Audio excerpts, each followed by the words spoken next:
Donald Trump and United States Central Command CENTCOM have gone unusually silent after some horrific news in Donald Trump's catastrophic war in Iran. Now, as we reported earlier today, there have been at least 4 aircrafts that have suffered severe damages. 2 have been shot down. 2 airplanes, an F-15E Strike Eagle was shot down. And then there was this A-10C Warthog that was shot down as well.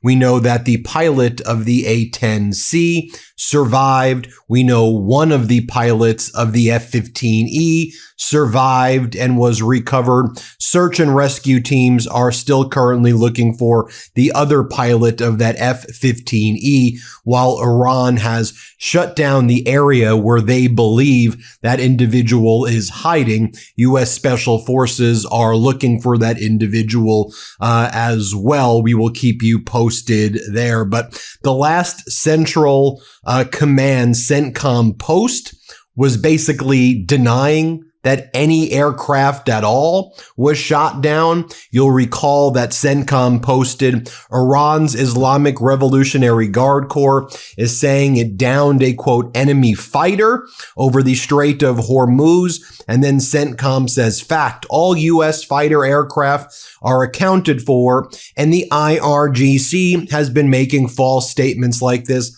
half a dozen times. However, this was not a false statement. In fact, it was understating what occurred. 2 aircraft, 2 helicopters. Those helicopters were severely damaged. The other posts by CENTCOM included this one about 14 hours ago, talking about an E-3 Sentry is refueled by a KC-135 Stratotanker.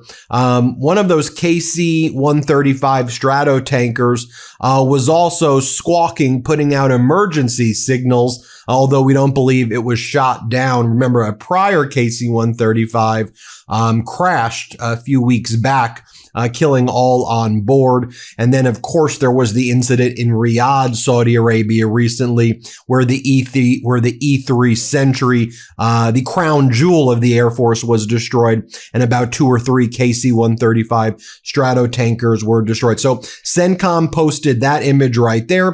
CENTCOM also posted an image of USS Abraham Lincoln conducting flight operations. But whereas they've been previously providing consistent updates, they've now gone utterly silent. And all of the reporting is saying that Donald Trump is huddled right now with his national security team at the White House. Earlier today, as we reported, they were blasting God Bless America at the highest possible volume while these incidents were being reported. It was a quite deranged thing to observe and also to report on. Donald Trump was supposed to go to Florida, but I think based on everything that's happening, for at least now, he's staying in Washington, D.C. He's apparently in the Oval Dining Room receiving updates, blasting God Bless America right now. As noted before, Iran's IRGC has closed off a portion of southwest Iran, hunting for this American pilot who ejected from the F-15E. We will keep you posted on what is going there. We know despite extensive U.S. efforts using jets, helicopters, and surveillance drones, no success has been reported identifying the other pilot. One pilot was received by U.S. Special Forces. Now, even on state regime media, which calls itself Fox, you had Jennifer Griffin. She's actually a good reporter. She's one of the few good reporters at state regime media, which calls itself Fox.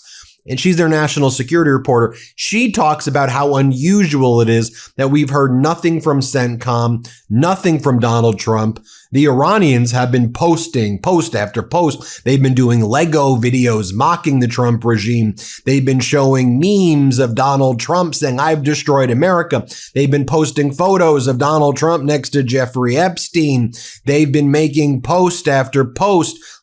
You've had, for example, the parliament leader of Iran, MB Ghalibaf, writing, what share of global oil, LNG, wheat, rice, and fertilizer shipment transits the Bab el Mandeb Strait Which countries and companies account for the highest transit volumes through the strait?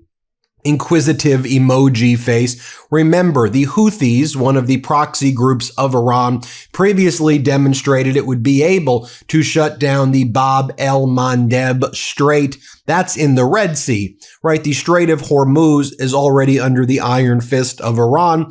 Remember what we've been saying for multiple weeks now. If Iran activates the Houthis in the Red Sea, the Houthis control much of Yemen. If they're able to project their control over the Red Sea, controlling both the Red Sea and the Persian Gulf, that would surely send up oil prices close to $200 per barrel. And we've been saying the Houthis have demonstrated they've been able to do it before. They may be able to do it again. Sorry, I digressed for a moment. Let me go back to Jennifer Griffin on State Regime Media.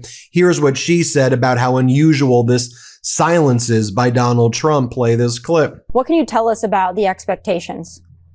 Well, I think what's most notable is that there have been no statements from US Central Command, no statements from the Pentagon. Secretary Hegseth and the rest of the national security team have been over at the White House with the president. No statements from the president or the White House. That suggests to me that we are in a very intense phase, a very dangerous phase in terms of, the ticking clock in terms of trying to find this second crew member.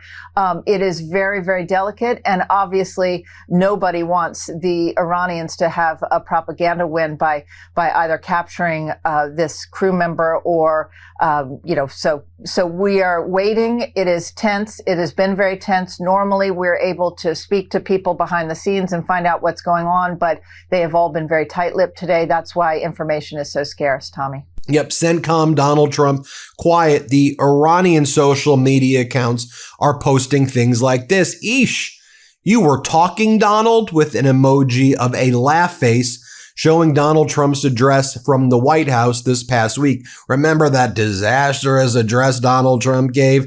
And this is where Donald Trump said, we have 100% air superiority. Here, play this clip. They have no anti-aircraft equipment. Their radar is 100% annihilated. We are unstoppable as a military force. Also, Iranian social media accounts are showing videos of just regular Iranians out and about, or some Iranian police officers just firing their weapons at some of the U.S. search and rescue choppers and some of the U.S. rescue planes that are above. Iranian social media accounts also posting, losers and savages bomb universities and bridges, not winners. They continue to mock Donald Trump and his regime. Also, some breaking news from CNN and a corollary by New York Times. U.S. intelligence is now assessing that Iran maintains significant missile launching capabilities, including roughly half of its cruise and ballistic launchers, as well as thousands of one-way attack drones. You knew that from our report and the report by CNN and others yesterday. But what the New York Times has added to that today is the following. Iranian operatives have been digging out underground missile bunkers and silos struck by American and Israeli bombs, returning them to operation hours after an attack.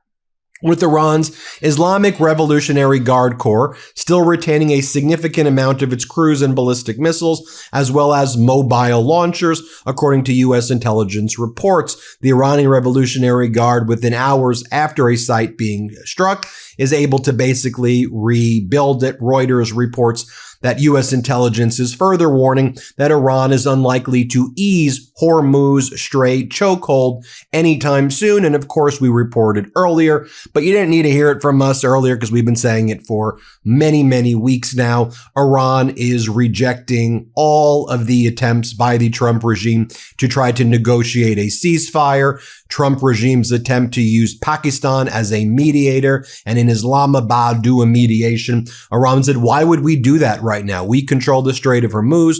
We're charging tolls. We're making money. We're good. We're good. You've lifted the sanctions off of us. Russia's helping us. Stay away. We're doing just fine. You can go out and keep telling Americans, Donald, that you're obliterating and decimating and decapitating us. Keep saying that as more American planes and helicopters are getting shot down or seriously injured. Now, Senator Kaine, a Democratic senator from Virginia, went on CNN to plead with the Iranian regime that if indeed you find this pilot in the region, because it seems like that may happen, even though Pete Hegseth has said that the U.S. will show no quarters and that the U.S. has done double taps and killed people who were trying to survive, which are war crimes. Senator Kaine said to the Iranian people, please don't kill this pilot. Please, let's try to negotiate and figure something out. Even though lots of people know that the U.S. commits war crimes, don't follow what Trump and Hegseth are doing is basically what a United States senator is saying. I mean, truly remarkable historical moment, right? That a United States senator has to go and speak to somebody who is on the receiving end of war crimes by Donald Trump, blowing up elementary schools of little girls, while Donald Trump posts things like, we're going to take your oil. It belongs to me. Ha ha ha. This is going to be fun. I mean, deranged statements like that and saying things like that a United States senator has to say, look, we understand that the regime here is committing war crimes, but can you follow the normal laws of war in this situation and not commit war crimes against our soldiers?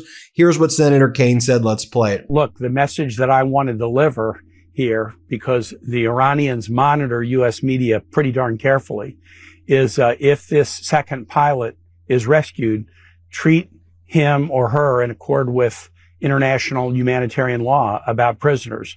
Many are making the case that the U.S. actions to strike downed survivors of attacks in the Caribbean or Pacific, or the striking of civilian infrastructure in Iran. Many are making the case that that is a violation of international law.